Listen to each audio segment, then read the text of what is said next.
নমস্কার বন্ধুরা, Florence daily life চ্যানেলে আরও একটি ব্লগে তোমাদের সবাইকে আমি স্বাগত জানাচ্ছি। আগের দিন দেখিয়েছিলাম হসপিটালে আমার এক ছোট্ট পুচকু ছেলে হয়েছে। তো ওই দিন অপারেশনের পরে তো আর আমার ভিডিও করার মতো ক্ষমতা ছিল না, তো ওই দিনের আর কোনো ভিডিও আমি তুলতে পারিনি। আজকে পরের দিন সকাল থেকে আমি ভিডিও শুরু করছি। সকাল সকাল উঠে আমি একটু নিজেকে চুল টুল আছড়ে রেডি হয়ে ছেলেকে নিয়ে বসেছিলাম। আর দেখতেই পাচ্ছ ছেলের মুখ তোমাদেরকে প্রথমবারের মতো দেখালাম। সেও মহা আনন্দে রয়েছে। আর এখন যাকে দেখতে পাচ্ছ, আমি হসপিটালে এই মাসিকে রেখেছিলাম আমাদের একটু সাহায্য করার জন্য। পৃথিবীতে যে ভালো মানুষ এখনও আছে, এনাদের দেখলে সেটা বোঝা যায়। এত ভালো মানুষ আমি সত্যি খুব কমই দেখেছি।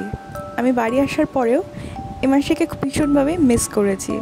ভেবেছি যদি তিনি আমাদের সাথে আমাদের বাড়িতে এসেই থাকতেন তাহলে কত না ভালো হতো। কিন্তু আমাদের সব ইচ্ছে আর চাহিদা তো একসাথে পূরণ হওয়ার নয়, তো সেটা মেনেই নিতে হয়। তো যাই হোক, আমি মাসির কথা সারা জীবন মনে রাখবো। আমি সত্যি মন থেকে ভীষণই আপ্লুত ওনার প্রতি, যে এত ভালোবাসা এই অল্প সময়ের মধ্যে তিনি আমাদের দিয়েছেন আর আমাদের মনে চিরস্থায়ী একটা জায়গা করে নিয়েছেন।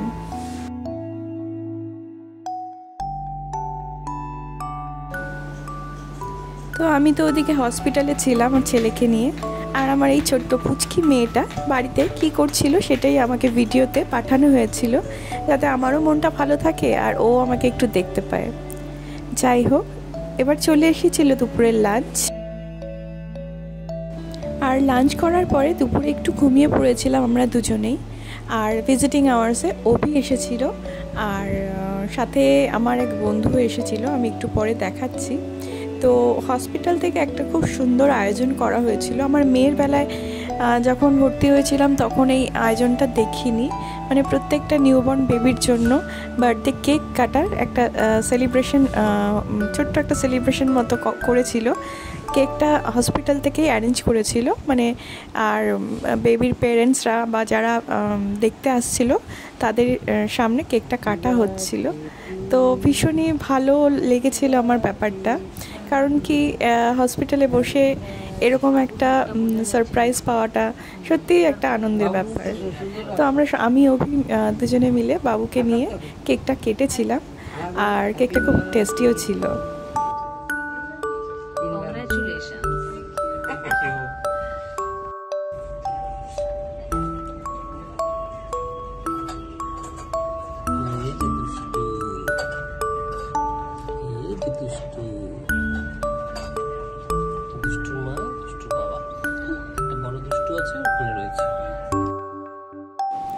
আর পৃথিবীতে ভালো মানুষের কথা যে একটু আগে বললাম, তার চূড়ান্ত জ্বলন্ত একটা নিদর্শন হচ্ছে এই যে আমার প্রিয় বন্ধু সুমন। আমার যে কোনো বিপদ ভালো সময় ওকে আমি এমনভাবে পেয়েছি যে ওর মতো বন্ধু পাওয়া সত্যি ভাগ্যের ব্যাপার। তো ওরা সবাই দেখে চলে গেল। তারপরে আমাকে রাতেও গলা ভাত দিয়েছিল, সবজি ছিল, চিকেন স্টু ছিল। আর তারপরে খাওয়া দাওয়া করে ঘুমিয়ে গেছিলাম। এটা পরের দিনের ক্লিপ। সকালবেলায় উঠে পরের দিন আমাকে দুধ চা দিয়েছিল, আর লাল চার থেকে আমি দুধ চাটা বেশি পছন্দ করি। বাড়িতেও দুধ চাটাই প্রেফার করি, বাট প্রথম দুদিন আমাকে অপারেশনের পরে ওরা লিকার চাই দিয়েছিল। যাই হোক, চা খাওয়ার কিছুক্ষণের মধ্যে চলে এলো ব্রেকফাস্ট। পেঁপে ছিল, ডিম শেল বয়েলড এগ ছিল, ব্রেড টোস্ট ছিল, আর ছিল হরলিক্স। তো আমি টুকটুক করে খেয়ে নিচ্ছিলাম, আর আমি খুব খুশি ছিলাম কারণ দিনটা ছিল আমার বাড়ি ফেরার দিন। তো যথারীতি আমি ব্রেকফাস্টটা করে নিয়েছিলাম আর অপেক্ষা করছিলাম কখন আমাকে ওরা নিতে আসবে আর কখন আমি হসপিটাল থেকে বেরোতে পারবো। তো এর মধ্যে বাবু আবার উঠে পড়েছিল, আবার ঘুমিয়ে পড়ছিল। ওর তো ওঠা আর ঘুমের কোনো সময়সীমা নেই, যখন খুশি তখন যা ইচ্ছে তাই। তো যাই হোক, এর মধ্যে আমাকে ওরা লাঞ্চও দিয়ে গেছিলো। লাঞ্চে ছিল ডিম ভাত, আর তার মধ্যে আমার দিদি অভি আর দাদা চলে এসেছিল আমাকে নেওয়ার জন্য। এখানে আমাকে দেখতে পাচ্ছ আমার রুমা দিদি, আমার মামাতো দিদি, সবাই খুব খুশি হয়েছিল বাবুকে দেখে। আর আমিও খুব খুশি হয়েছিলাম বাড়িতে তাড়াতাড়ি করে ফিরতে পারবো বলে, কারণ কি হসপিটালে আর মন টিকছিল না।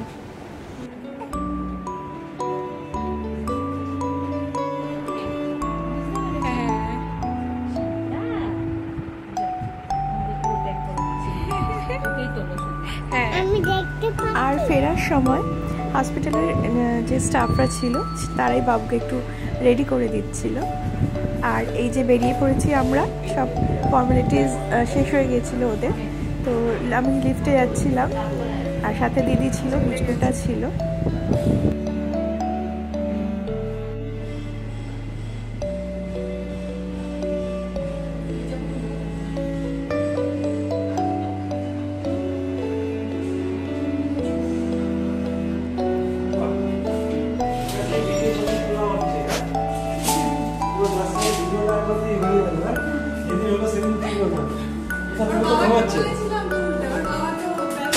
ওর বাবা যা ব্যস্ত বলে বাবা মেয়ের ক বছর ছিল? মেয়ের বয়স ক বছর? 2.5 বছর। আর এটা তো সবে হলো।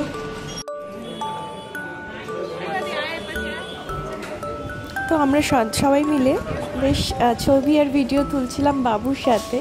আর আমার মেয়ে যখন হয়েছিল তখনও ওরা আমাকে এইভাবে ফুল দিয়েছিল বাড়ি ফেরার সময়। আর ছেলের বেলাতেও ঠিক তাই, এরকম একটা সুন্দর উপহার বেরোনোর সময় দিল। আর এই যে আমরা আমাদের গাড়িতে উঠে পড়েছি, আর গন্তব্য বাড়ি। তো ভীষণই এক্সাইটেড, বাবুকে নিয়ে প্রথম বাড়ি ফিরছি।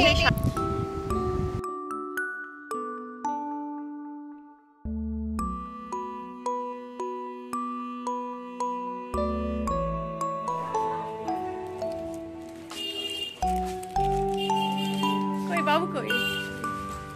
মামা কই? মাম্মা, মাম্মা কে এসছে? কে এসছে মাম্মা? হ্যাঁ,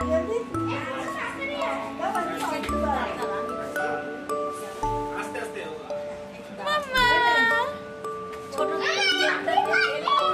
তোমার হ্যাপি বার্থডে মাম্মা।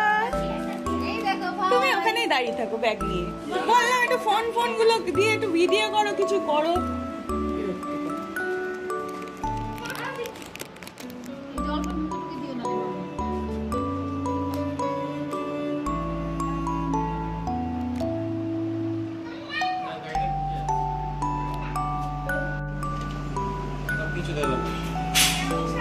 কি করলো?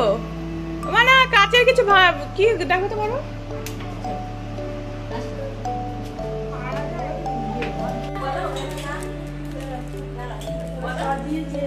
ও মাম্মা, তুমি ভাইয়ের জন্য সাজিয়েছো মা? ও মা, দিদি ভাই আর তুমি মিলে সাজিয়েছো?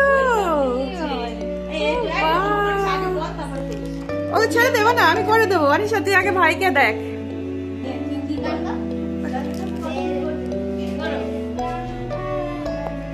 বলো আগে, বলো বলো ওই গানটা বলো।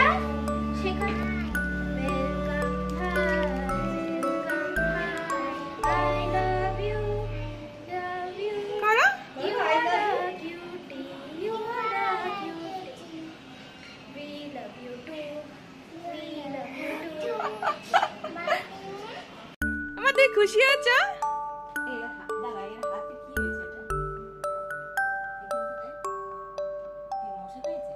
কিছু হয়েছে দাগ, বাচ্চাদের হয়। মামা তুমি খুশি? তো এখানে দেখতেই পাচ্ছ যে বাড়িতে ভাই আসায় আমার মেয়ে কতটা খুশি হয়েছে। ও কিভাবে ওকে যে আদর করবে সেটা বুঝতেই পারছে না, যে ওর হাত ধরবে না মাথা ধরবে না পা ধরবে। মা অত জোরে জোরে করলে ভাই লাগতে পারে, মা ছোট না ও, দেখো। তুমি তো আমার কাছে আসো, তোমাকে তো আদর করি মা। আমা তুমি একটু এসো, তোমাকে একটু আদর করি। কিচ্ছু দরকার নেই। আমি তো এভাবেই শুরু হলো আমাদের নতুন জীবন, নতুনভাবে পথ চলা। তোমরা সাথে থেকো, আমাদের জন্য প্রার্থনা করো যেন আমরা ভালোভাবে সবাই একসাথে থাকতে পারি। বাই।